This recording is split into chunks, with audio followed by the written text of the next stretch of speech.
I participated in this event at the Harvard Business School where a bunch of business school professors were trying to figure out how to rescue the humanities because clearly the humanists are incapable of doing that. And the center of that discussion and the great example was the Jaipur Literary Festival. And as Willie just mentioned, I was so inspired by the Jaipur Literary Festival when I first went there 5 years ago.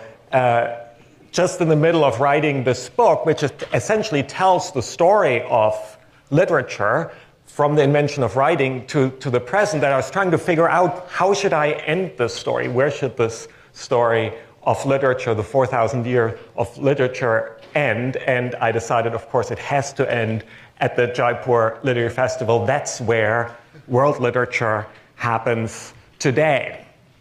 And so basically, what I realized I was doing was telling the prehistory of the Jaipur Literary Festival. So I want to give you a little bit of a taste of the prehistory of the Jaipur Literary Festival, which, and all stories should start at the beginning, starts with the invention of writing. Of course, storytelling, it predates writing. Humans have told stories about themselves, about others, about the world, to make sense of the world wherever they have existed. But at some point, that storytelling tradition intersected with writing. And that happened in Mesopotamia, in today's Iraq.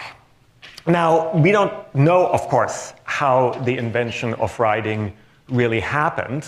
It's always difficult to point to a moment of origin. The wonderful story of the diamond we just heard is, I think, a good example of that.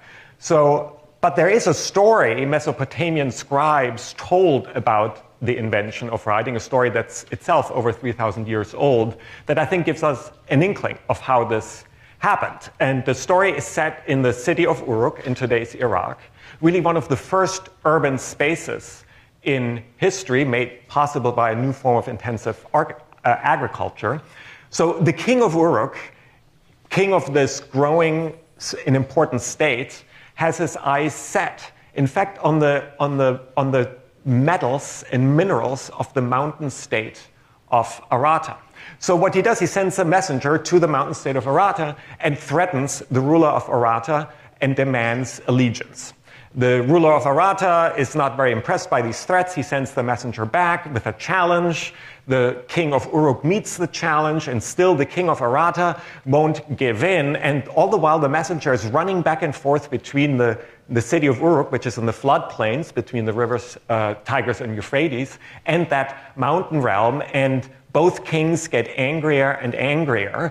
And at some point, the king of Uruk is so enraged that he launches into this long rant. And the messenger standing next to him panics because he can't remember the long rant. And it's at this point in the story about the origin of writing that the story says that the king of Uruk took some clay from the ground, flattened the clay into a tablet, put his words onto the tablet. This is a cuneiform tablet with an envelope, gave it to the messenger. The messenger runs one more time up into the mountain, gives this message to the king of Arata. The king of Arata takes this clay tablet, holds it to his ear. There's no word coming from it, and then is somehow so impressed by this technology that he pledges his allegiance to Uruk. Now, there are two things that are interesting about the story of the origin. One is that it's clearly a story about the power of writing. One way of describing this story, that this was the first text message sent in the history of the world by one angry ruler to another. There are no resonances with today, I don't think. And so it's clear these scribes have perhaps an inflated sense of the importance of this technology over which they preside. The other thing that's interesting about the story is that it has actually nothing to do with literature. It's a story about a kind of diplomatic or undiplomatic text message. It's a story about imperial power. And that's, in fact, the use of writing in Mesopotamia for hundreds of years. Writing was used to write down economic transactions, was used to build a kind of first state bureaucracy for these growing city-states. But it had nothing to do with that other activity of storytelling. So in a sense, writing was really invented by accountants, you could say. But at some point, one of these imperial accountants used this, what's essentially an accounting technology, for a completely different purpose, and that is to write down a story. And that, for me, is sort of the big bang of literature. That's when storytelling and writing technologies intersect. And that's when literature, as I understand it, namely important written stories, begins.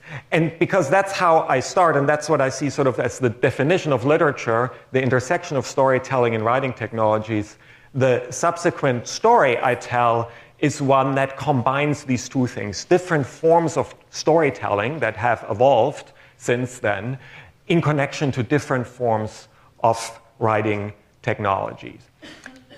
And so the first great text of world literature that emerges from this intersection comes indeed from Mesopotamia, and that is the Epic of Gilgamesh. That's one of the 12 tablets on which this epic is written. And what's interesting to me about it is how proud this epic is of two things.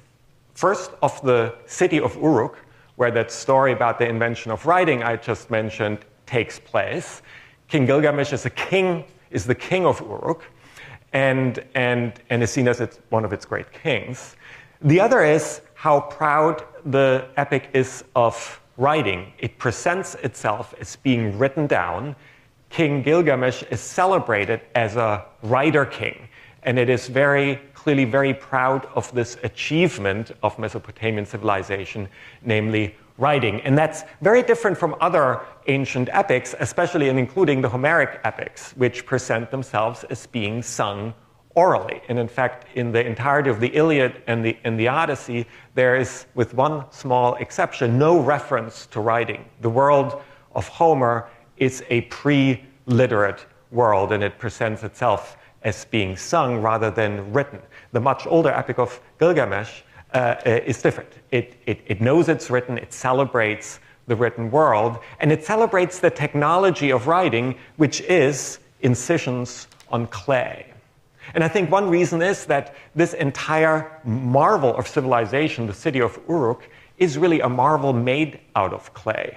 King Gilgamesh is celebrated in the epic as the builder or rebuilder of the city's wall, which is made out of clay bricks, and the entire city is made of clay. There's mention even of the clay pits that are part of the city of Uruk, the place from which this material is harvested.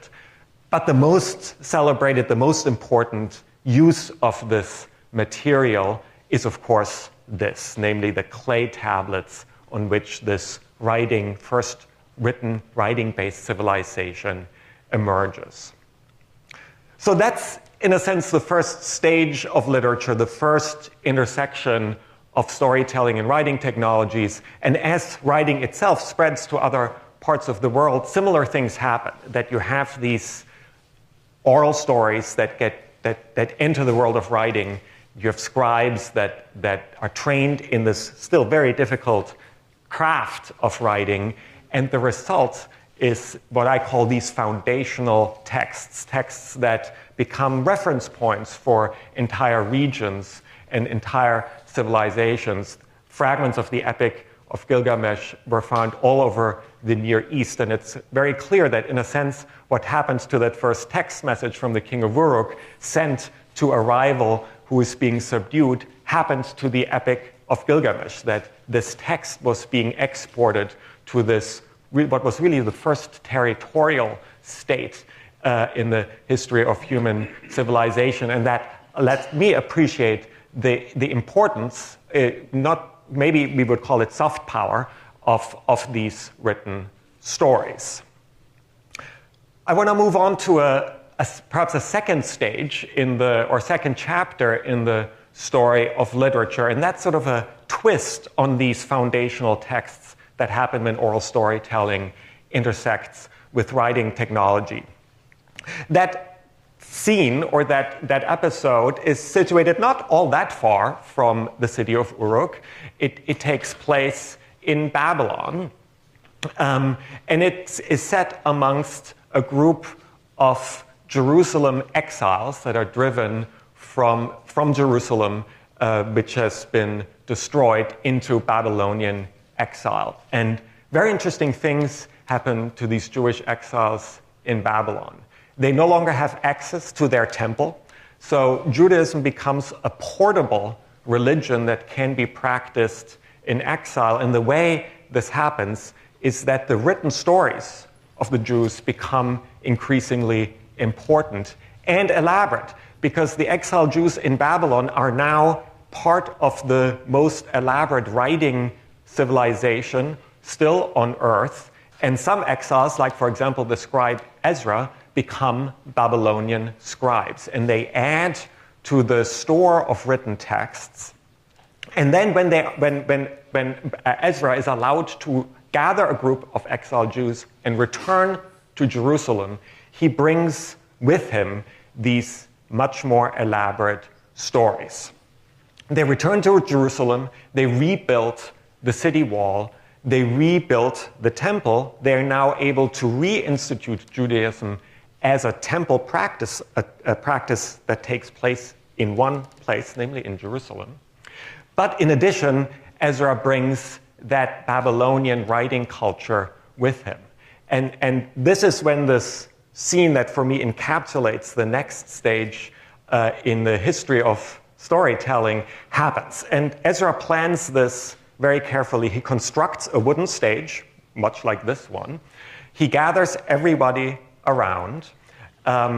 He steps onto this wooden stage, and he holds up the Torah scrolls that he has brought with him from Babylon. And he demands that the assembled people worship these scrolls as if they were a god. And that, for me, is the moment when the idea of sacred writing is invented, where we don't just have foundational stories that may deal with gods and the relationships between humans and gods, but when this technology, this new writing technology itself, becomes an object of worship. It's a very familiar concept to us. I think today it's very difficult to imagine a form of religion that's not based on sacred writing.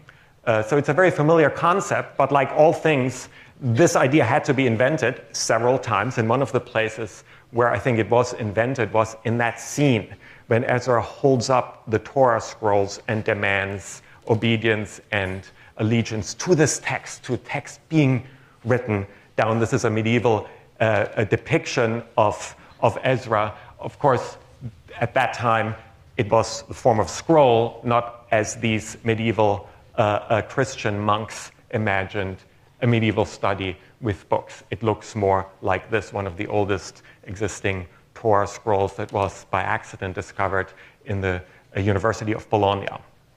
So foundational texts, and some foundational texts now get turned into sacred writing. And as I mentioned, I think this is another idea from the deep history of writing that's still very much with us. All world religions really are based on writing, and we've since exported this idea of sacred texts to other foundational texts like, say, the Declaration of Independence, with all the problems this brings with it, what I call textual foundationalism or textual fundamentalism, an insistence on a particular reading of these foundational texts, problems both in religious and political texts.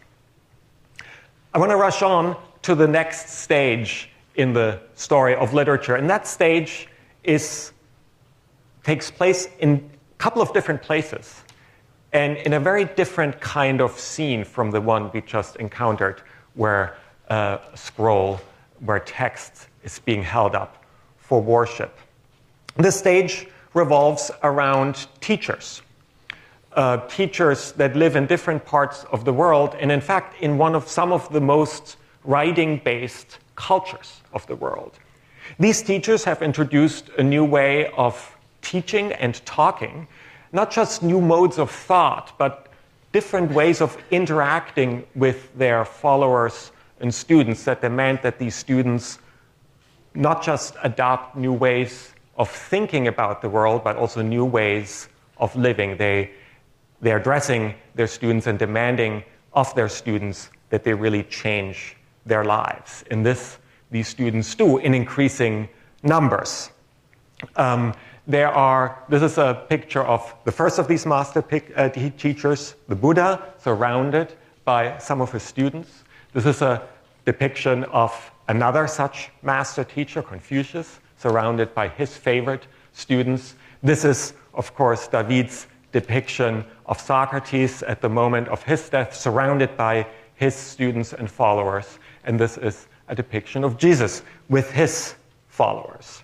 Now, some people have called this the axial age, the moment when in different cultures these master teachers, as they're called in China, emerge and have this transformative effect on their students.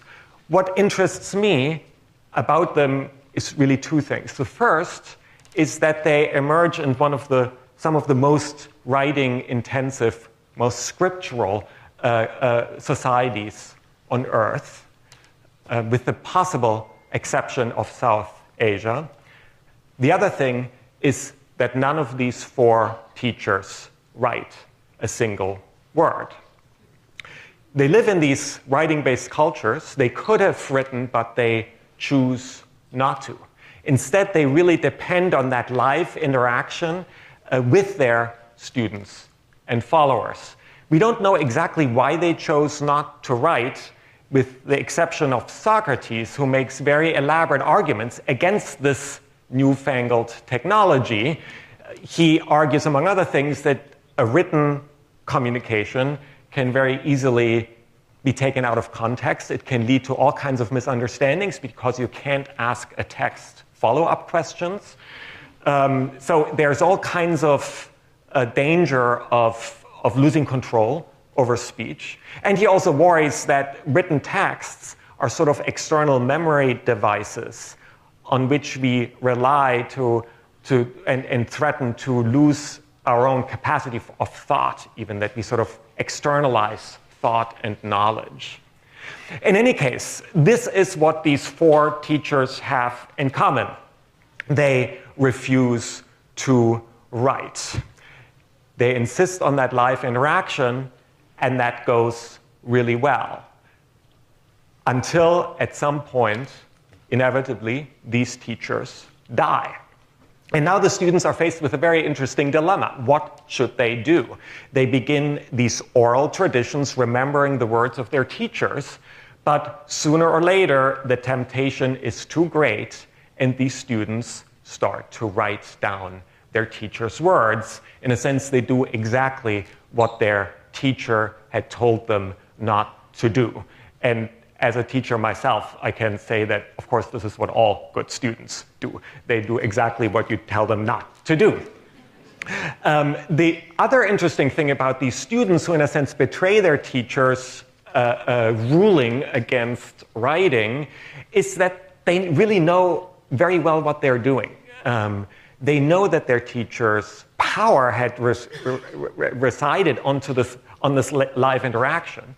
So what they do, they produce texts that read very differently from these older scriptural texts like the Epic of Gilgamesh or the Hebrew Bible, because these texts these students produce, the Socratic dialogues, the Analects of Confucius, the Buddhist sutras, they are much more vivid, they are dialogic, they show their teachers in live interaction with their students, and they channel that sort of live speech, that insistence on dialogue back into writing and produce a new type of text that revolves around the actions and words of these students. I want to take 2 more minutes to follow the fortunes of one of these texts, namely the Diamond Sutra, which is written down in India, transported to China, and it's in China where the Diamond Sutra encounters 2 technologies that will determine the fate of the written world. One is paper, and the other is print. As you may know, in this audience, the oldest surviving printed text in the world is a version of the Diamond Sutra from 868, so hundreds of years before Gutenberg will reinvent print in Northern Europe. And it shows that some of these foundational texts that I've been talking about become early adopters of new writing technologies. And in fact, that's a pattern that will happen throughout the history of writing. The first text that Gutenberg will print with his reinvented printing press is the Latin Bible. So that's one of the patterns I see from this bird's eye view of literature. The foundational texts are often in the best position to use these new technologies. They're most invested in using them and become early adopters, as I said. But the other thing that happens with these new technologies, paper, print, is that they lower the cost of literature.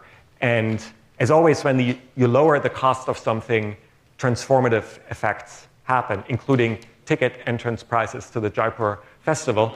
And that is that there's a popular explosion of writing, and that happens in China with the introduction of paper and print, and it will happen again in Northern Europe.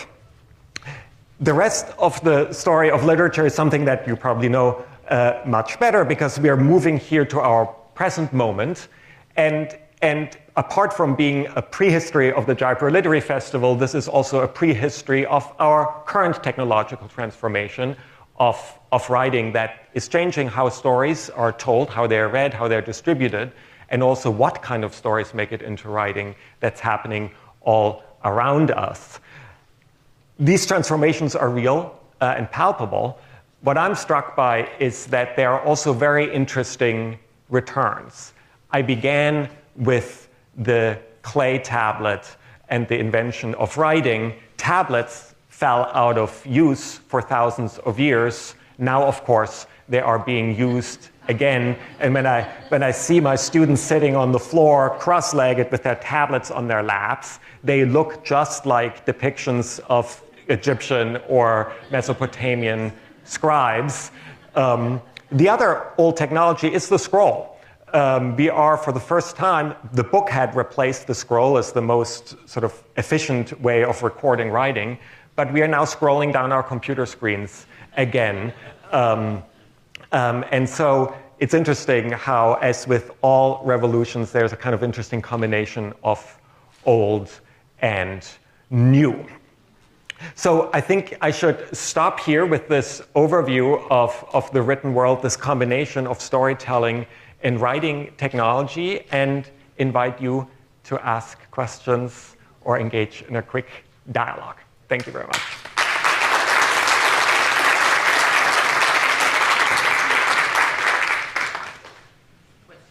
Questions? And it's a little hard to see you. If there are questions, yes, in the middle. So just curious, in terms of the foundational text and the starting of the written word across different languages, yes. Was it still kind of the same, or was it different, like certain languages lend themselves more to the written word? I don't think, it's an interesting question. There's an interesting story to be told about different writing systems in different languages. But I think the real difference isn't so much the language itself. It's really more how that original moment begins. And an interesting comparison is, for example, the Chinese literary tradition versus, let's say, India or Greece or Mesopotamia. I mostly talked about literary traditions that begin, whose early foundational texts are essentially narrative texts, epic texts, like the Epic of Gilgamesh or the Indian epics or the Homeric epics. What's interesting about the Chinese literary tradition is that the foundational text is a poetry anthology, a poetry collection, and I think that makes a huge difference for the subsequent history of Chinese literature, the importance of poetry that's instituted right at the center of this literary tradition. That even means that when in poetry it gets included in novels, when newer forms of literature emerge, poetry gets enshrined into imperial examination system. So it really changes the entire, the different point of origin, I think, that different genre at the origin of that tradition really changes the subsequent course of that great literary tradition. So I think, in a sense, if I look for differences, I would rather look there, the kinds of types of literature that begin a literary tradition, rather than the specific language in which it is written down, although that also makes, of course, some difference. Mm-hmm.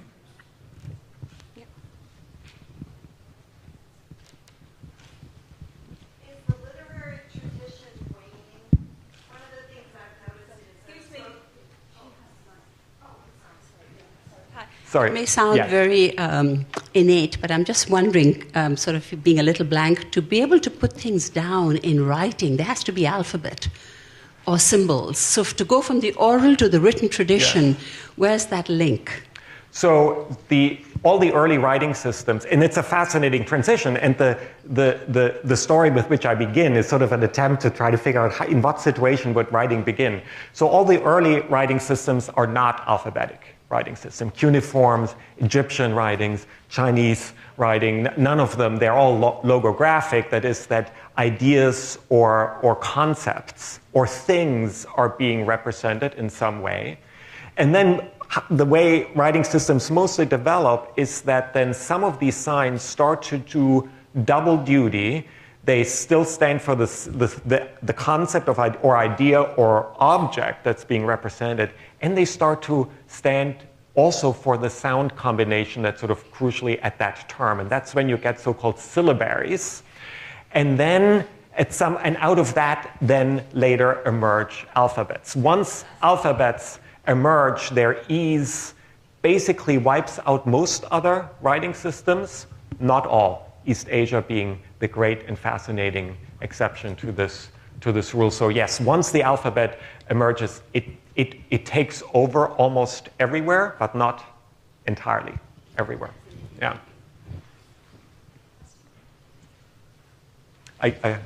Who has the mic? I think there's a microphone. Yes, hi. This may sound like a peculiar question, but to what extent do you think maybe the written word is not as important, shall we say? I'm really struck by the growth of podcasts, of the amazing growth of the company Audible, where people want to listen rather than read. Right. I'm curious to know your reaction to all of that. Yeah, it's an excellent question. And when I began this book, I thought, okay, at the beginning of these different writing traditions, of course, oral storytelling is, as I mentioned, it's going to be crucial how it gets transformed into writing. What I didn't quite anticipate, what I came very quickly to appreciate, is precisely what you mentioned, namely that the continuing oral storytelling tradition in the history of writing. One of the late chapters in my book is the great West African epic of Sunjata that existed for hundreds of years, but was only written down actually in the late 20th century. So oral storytelling has always coexisted with different writing forms, and the technological changes that you just mentioned with Audible is just another version of it. So it's not so much writing replaces oral storytelling, but it adopts it, it draws on it, it changes it, but oral storytelling continues, and really one has to kind of think of them almost as part of the same system that gets reconfigured with each new technological moment. And I think that's exactly what's happening right now with the changes that you mentioned. Last question. Yes, sir, right in the middle. When does writing come to India? Yeah, that's an incredibly heated and, I dare say, ideological question. So I've generally been very lucky with reviews and the readers' comments of this book. The most rabid attack came from someone who was very invested in the fact that the so-called Indus Valley script is a full writing system, and the kind of idea of the prestige of having one of the oldest writing systems. So it's unclear. So there is the so-called Indus Valley script. It's so far the consensus is that it's probably not a full, it's certainly symbolic, right, a written sign system, but it's not a system that represents language in its entirety.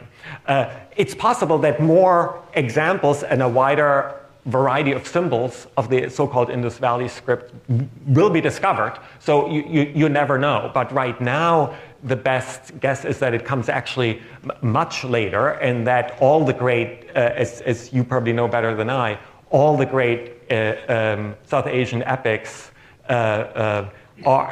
existed for a long time as oral stories and get written down quite late. And it's very interesting that even the scholarly literature of these epics, I think always, even when they talk about these early versions of these epics that can have only been really oral, they talk about texts, they talk about sometimes oral literature. I found the scholarship on early South Asian writing the most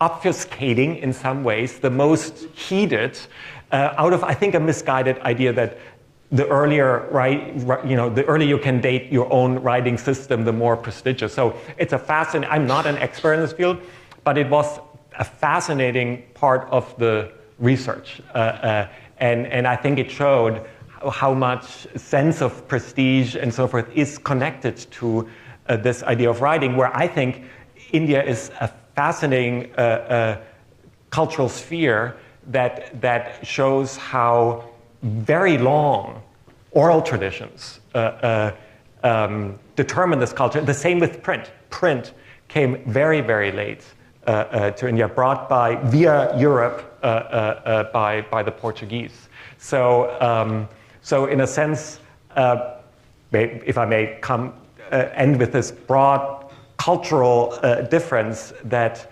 China pioneers these two really transformative technologies, paper and print, and becomes a print-based literary tradition much before India. So both writing and these later print technologies come to India later, but you could almost say that perhaps because of that, there is this unbelievable epic in storytelling tradition in India. So it's a good question, and was a real revelation for me in researching this. Thank you.